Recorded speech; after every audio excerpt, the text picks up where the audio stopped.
दोस्तों, आज हम अध्ययन करेंगे अपवर्तन चक्र सिद्धांत। जैसा कि हमने पहले 3-4 हमारे वीडियो देखे होंगे, आपने जो भूगोल के मूलभूत थे टॉपिक थे वो पढ़ा चुके हैं। अब आज अपवर्तन चक्र का अध्ययन करेंगे। अपवर्तन चक्र देखिए अपवर्तन चक्र स्टार्टिंग कहाँ से हुआ?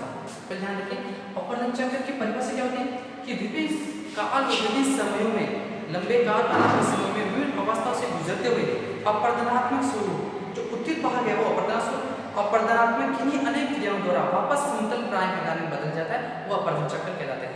इसके अंदर क्या होता है, जब कटाव अपवर्तन होता है, जो कटाव होता है, कटाव होने के बाद वापस अपने जो उत्थित भूभाग है वो समतल प्राय होते जाते हैं। ये सर्वप्रथम 1785 में हटन मोदी द्वारा नींव रखी। समझा, इन्होंने ये चक्रीय पद्धति दी थी। कौन सी? चक्रीय पद्धति। इनका एक सिद्धांत है जिसको एक रूपतावाद भी कहते हैं। इन्होंने कहा ना आदि का पता ना इसका भविष्य का पता। इन्होंने ये कहा था कि वर्तमान भूत की कुंजी है, वर्तमान भूत की कुंजी। इन्हीं के आधार पर, चक्रीय पद्धति के आधार पर यहाँ अपवर्तन चक्र को परिभाषित यह सिद्धांत आगे आया है, जो कि डेविस महोदय ने 1899 ईस्वी में भौगोलिक अपवर्तन चक्र सिद्धांत दिया। इन्होंने ये सिद्धांत दो प्रकरणों के आधार पर बनाया। कौन से? एक तो अंतर्जात है दोस्तों, एक अंतर्जात और एक बहिर्जात। ये प्रकरण है जो इनके सिद्धांत में महत्वपूर्ण भूमिका निभाते हैं। अंतर्जात में दोस्तों उत्थान आ गए, उत्थान और अपवर्तन। उत्थान में शामिल है पर्वत, पठार, पहाड़ियां। अपवर्तन में शामिल है अपवर्तन जो ऊपर से कटा वापस होता जाएगा। ध्यान रखिए, उत्थान अंदर से होगा और अपवर्तन में ऊपर से, जिसमें अपवर्तन में आया खड्डे, खाइयां, ये शामिल है। बहिर्जात में है पवन, हिमानी, तरंग यानी लहर। ये सारी प्रकरण किसमें? अपवर्तन चक्र में, भौगोलिक अपवर्तन चक्र में। अंतर्जात में उत्थान, पर्वत, पठार, पहाड़ियां, अपवर्तन में खड़े, खाइयां, खड्डे इत्यादि शामिल है। अब इसमें बात करते हैं हम डेविस के अपवर्तन चक्र के बारे में। देखो, डेविस ने अपना भौगोलिक अपवर्तन चक्र सर्वप्रथम 1899 दिया, लेकिन 1905 में पूर्णतः सिद्धांत वो ये भौगोलिक अपवर्तन चक्र सिद्धांत दिया, जिसको पेनिप्लेशन भी कहा जाता है। देखिए, पेनिप्लेशन या पेनिप्लेन ये अलग-अलग विद्वानों ने अलग-अलग नाम दिया। कैसे दिया? डेविस महोदय ने पेनिप्लेन दिया। पेनिप्लेन शब्द दिया था, कब दिया दोस्तों? 1905 में। उसके बाद ये सिद्धांत अलग-अलग विद्वानों ने भी दिया है। जैसे बीदी महोदय ने दिया 1911 में, स्विजिक महोदय ने दिया 1918 में। उसके बाद सैंडर्स महोदय ने दिया ये सिद्धांत 1921 में। उस प्रकार के अलग-अलग विज्ञानी अपने हिसाब से सिद्धांत देते गए। लेकिन अब जो शब्द की बात कर रहे हैं, पेनिप्लेशन शब्द, वो भी अनेक विद्वानों ने अलग-अलग प्रकार से दिया। देखिए, जैसे डेविस महोदय ने दिया पेनिप्लेशन शब्द, पेनिप्लेशन शब्द, या यूं कहो पेनिप्लेन शब्द। उसके बाद दिया किंग महोदय ने दिया पेडिप्लेनेशन। दोस्तों, ये शुष्क सवाना अपवर्तन चक्र के आधार पर इन्होंने ये सिद्धांत दिया है। उसके बाद आता है क्रिकमैन महोदय ने ये दिया पेनप्लेन।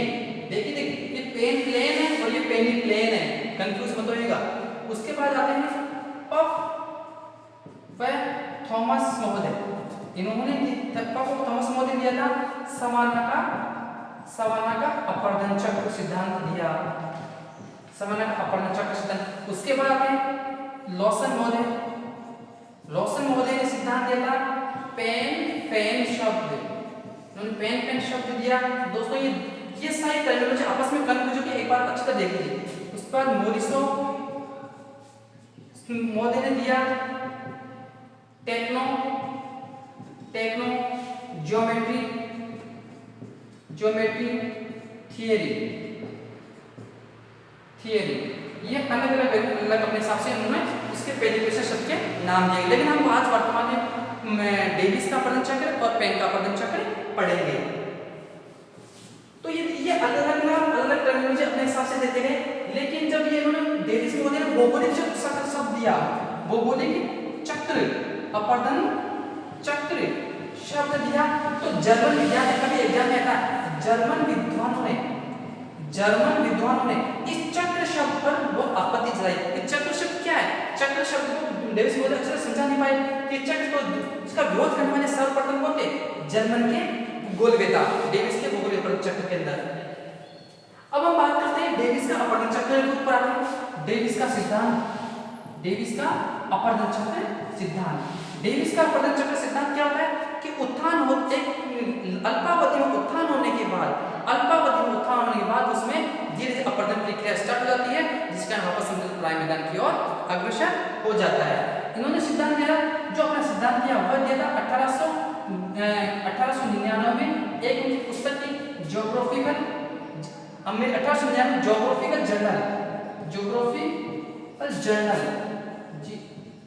जर्नल ये पत्रिका है, उसमें ये सिद्धांत सर्वप्रथम प्रकाशित हुआ एक ये जर्नल के रूप में।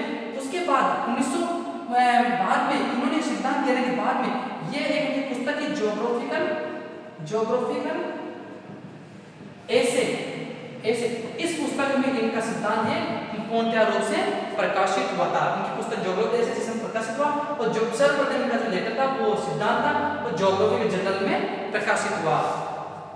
अब ये सिद्धांत दिया कहां पर था, ये भी एक पढ़ने का विषय है। जो अपवर्तन चक्र सिद्धांत दिया इन्होंने अपवर्तन चक्र सिद्धांत दिया था यूएसए के न्यू हैम्पशायर शहर राज्य के न्यू हैम्पशायर के अपलेशियन पर्वतमाला के ओहियो घाटी की मोनोडोक पहाड़ी के ऊपर उन्होंने अपना सिद्धांत दिया। डेविस मोदे अपना सिद्धांत यूएसए के न्यू हैम्पशायर शहर के अपलेशियन पर्वतमाला की ओहियो घाटी के मोनोडोक पहाड़ी का अपना पूर्णतः सिद्धांत दिया गया। अब सिद्धांत क्या है, इन्होंने इनकी मान्यता क्या बताई थी, किस आधार पर इन्होंने सिद्धांत दिया? देखिए इनकी पहली मान्यता क्या थी कि जो अपवर्तन चक्र है वह अल्पावधि में होता है और एक दीर्घ प्रक्रिया के कारण अल्पावधि में और दीर्घ प्रक्रिया चलती है, जिसमें अपवर्तन बाद में आता है। इन्हें ये सिद्धांत क्रमिक अवस्थाओं का बताया, क्रमिक अवस्थाओं का परिणाम बताया कि मतलब क्रमिक अवस्था में त्रिकूट है, जिसको संरचना प्रक्रम और अवस्था को इन्होंने समय भी कहा है। ध्यान दीजिए दोस्तों, अवस्था को इन्होंने समय भी कहा है। इनकी मान्यताओं में त्रिकूट संरचना प्रक्रम अवस्था के आधार पर इन्होंने एक क्रमिक अवस्था किया, और इन्होंने कहा कि जहां स्थल रूपों का अध्ययन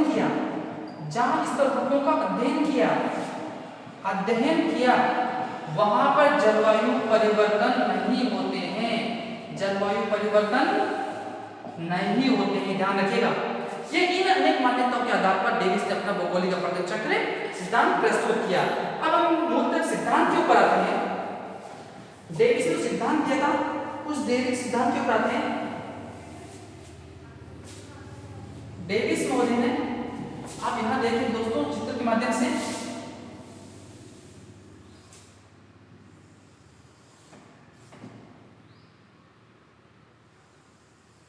देखिए इसको तीन अवस्थाओं में बांटा है डेविस महोदय ने।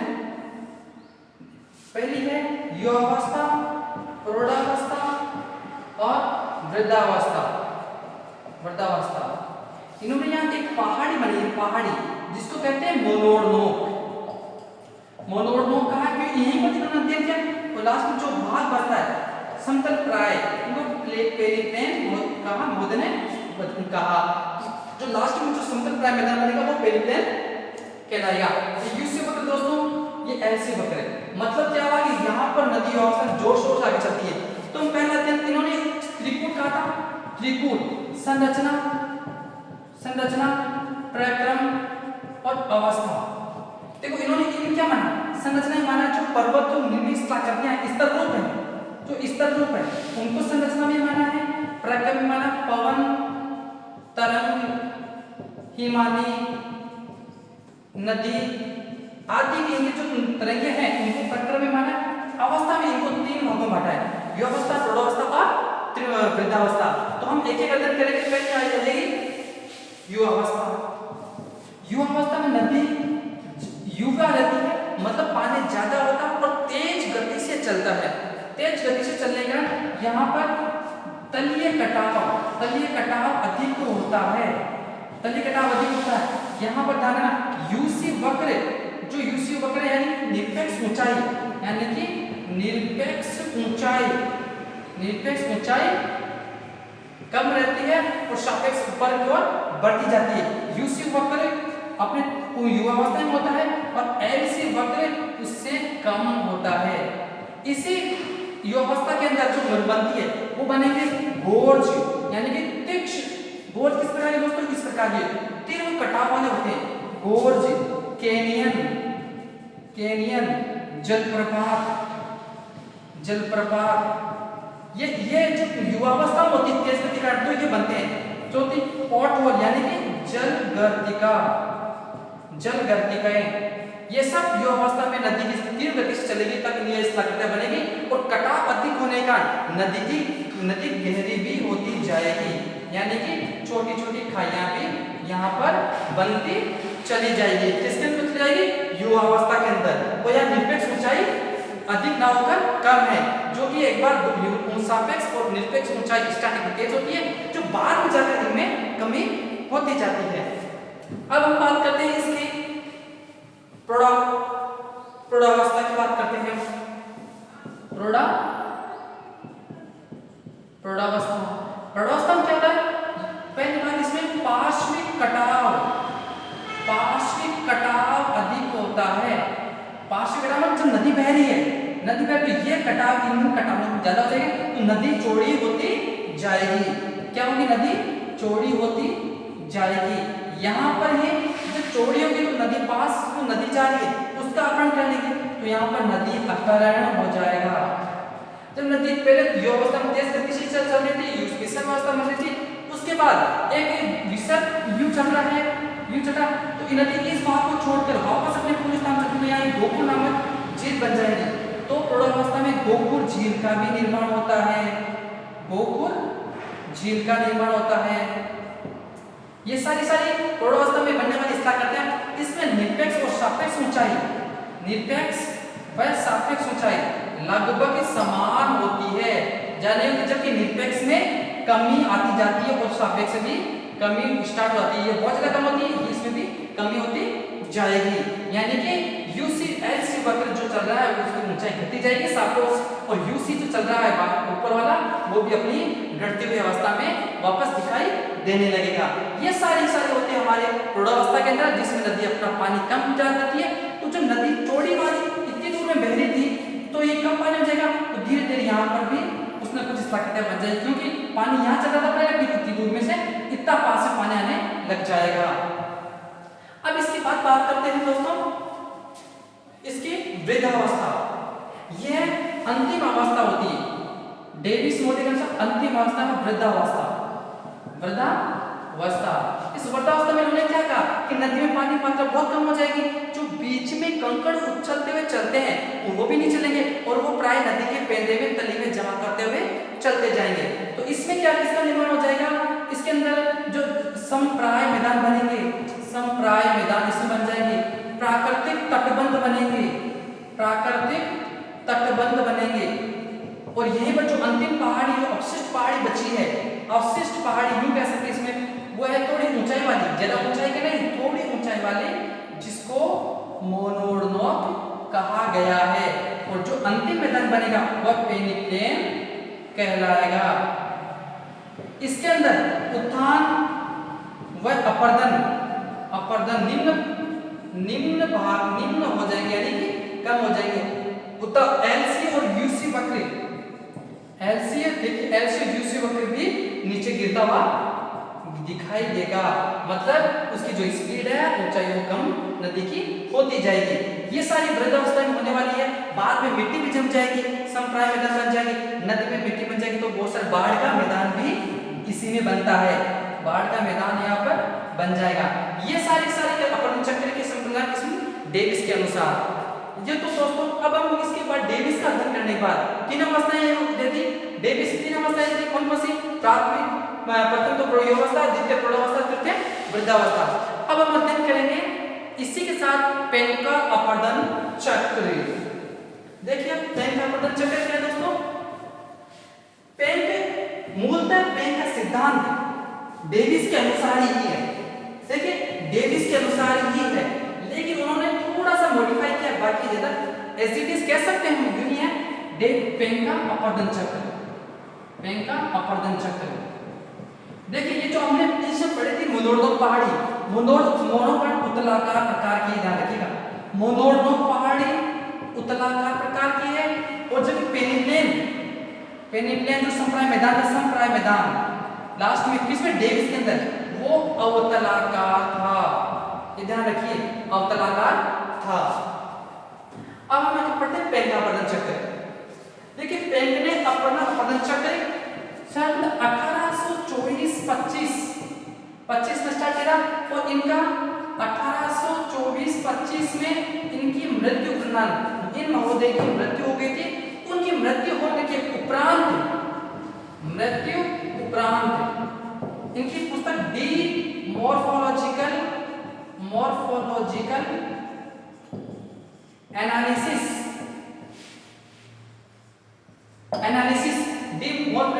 में इनका सिद्धांत को, अपर्दन चक्र सिद्धांत को बाद में इनकी मृत्यु हो जाने के बाद विकसित हुआ, बाद में प्रकाशित हुआ। तब 1824 की मृत्यु बाद डी पुस्तक का नाम है डी मॉर्फोलॉजिकल एनालिसिस के अंदर।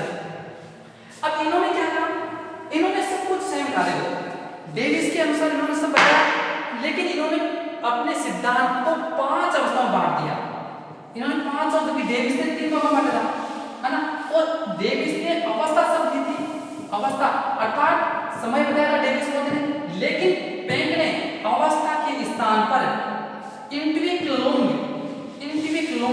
शब्द दे दिया। बस इसमें वो ज्यादा खास फर्क नहीं है, अवस्था समय जगह इंट्विक्लोंग ने दिया, और 5 भागों में इनकी अवस्थाएं बता दी गई। देखिए हम इसका देखते हैं, इसको भी हम डेविस महोदय के अनुसार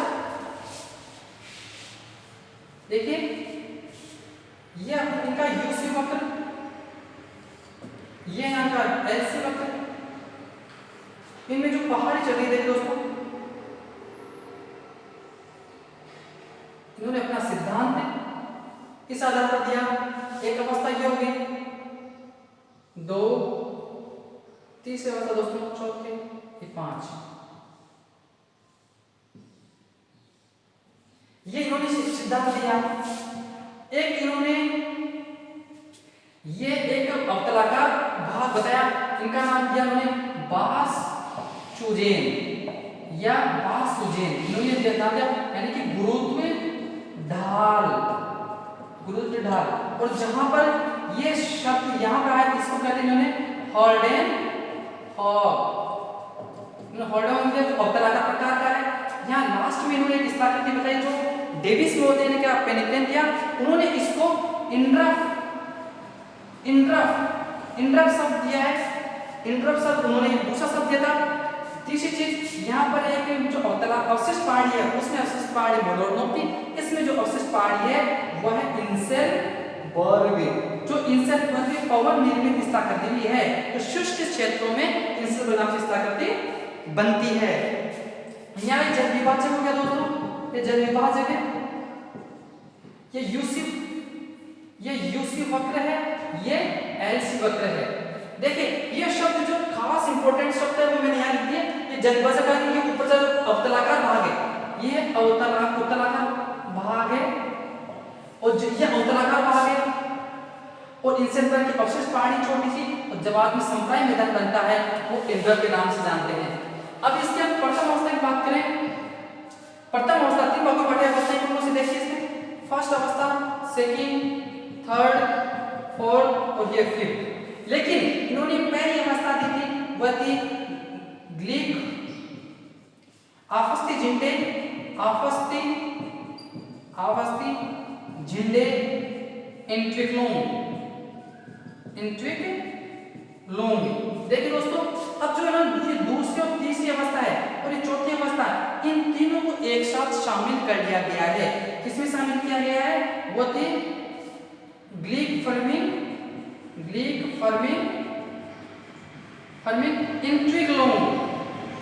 इंट्रिक्लोम में शामिल कर दिया गया है। जो लास्ट की अवस्था थी उन्होंने अवस्था दी थी आबस्ती झिंडे इंट्रिक्लोम। देखिए दोस्तों, ये एक अवस्था हो गई, ये दूसरी अवस्था हो गई, ये तीसरी अवस्था हो गई, जो कि डेविस मोदी ने ये अवस्था बताई थी, लेकिन उन्हें अवस्था शब्द यूज में लिया था और इन्होंने इंट्रिक्लोम ये शब्द यूज में ले लिया गया। तो हम बात करते हैं पहले इसकी पहली अवस्था कौन सी, आपस्ती झिंडे इंट्रिक्लोम। इन्होंने क्या कहा था कि जो देखिए उसमें डेविस मोदी ने क्या कहा था, उत्थान पहले होगा अपरदन बाद में होगा। जबकि बैंक मोदी क्या होते हैं कि अपरदन और उत्थान दोनों साथ साथ चलते हैं, कोई पहले नहीं होता है कि उत्थान होगा तो अपरदन भी शुरू हो जाएगा। इन्होंने आपस में जिंदगी पहले सब बढ़ती दर से विकास, इसमें बढ़ती दर से विकास होता है। और दोस्तों जो स्थलाकृतियां बनेगी वो डेविस ने बताई कि पूर्वावस्था के अनुसार उसी के आधार पर स्थलाकृतियों का निर्माण होगा, बढ़ती दर से इसमें विकास होगा। फिर उन्होंने बाद में बताया कि इसमें यूसी निरपेक्ष ऊंचाई अधिक होगी।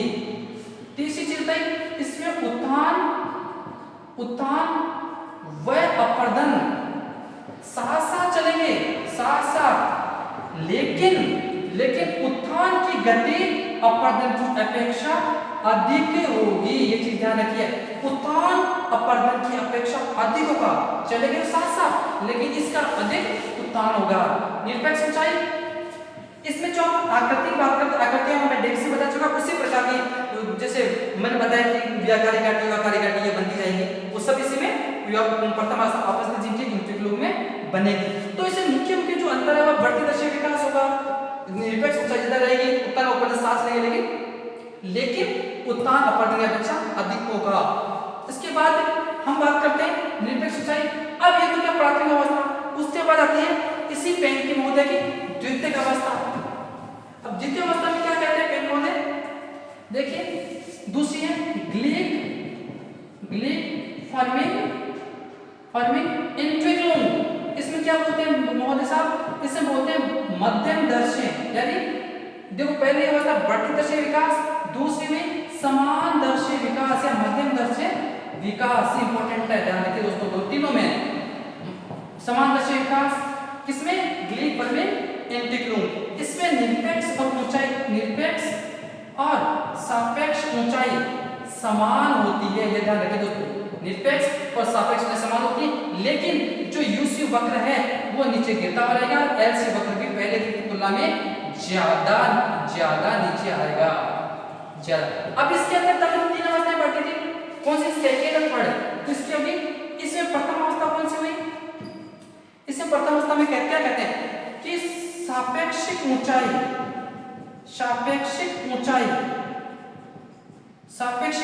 स्थिर सापेक्ष और निरपेक्ष ऊंचाई बराबर चलती जाएगी। दूसरी अवस्था में क्या बोलते हैं ये सब, सापेक्षिक ऊंचाई व निरपेक्ष ऊंचाई समान रहती है या स्थिर रहती है। ये इंपॉर्टेंट अंतर ध्यान रखिए दोस्तों। तृतीय अवस्था, इसमें क्या, सापेक्ष ऊंचाई तो स्थिर रहेगी, सापेक्षिक ऊंचाई तो स्थिर रहेगी, परंतु निरपेक्ष ऊंचाई भी अपनी कम होती जाएगी, निरपेक्ष ऊंचाई भी कम होती जाएगी, मतलब घटती जाएगी। ध्यान देखें दोस्तों। अब देखो डेविस ने एक चीज कही थी, उसी में एक जोड़ना कि डेविस महोदय ने कहा था कि प्रथम अवस्था पूर्ण होने के बाद अब द्वितीय अवस्था में आते हैं। क्या कहे देखो, प्रथम अवस्था पूर्ण होने के बाद, या से प्रथम अवस्था पूर्ण होने के बाद द्वितीय अवस्था में आया जाता है।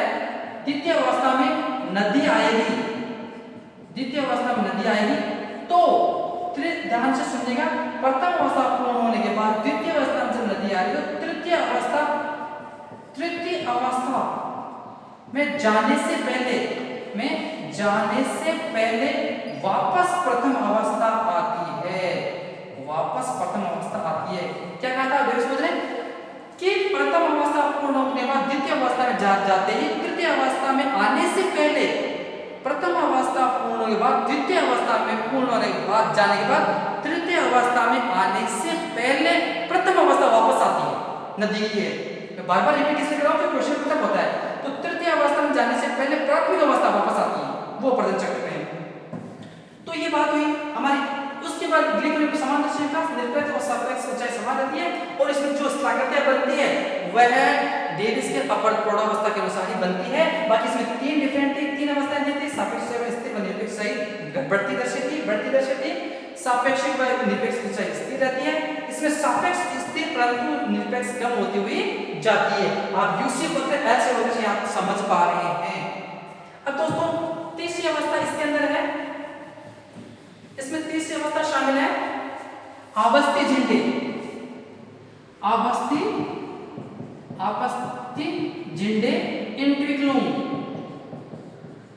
इंट्विक्लुंग।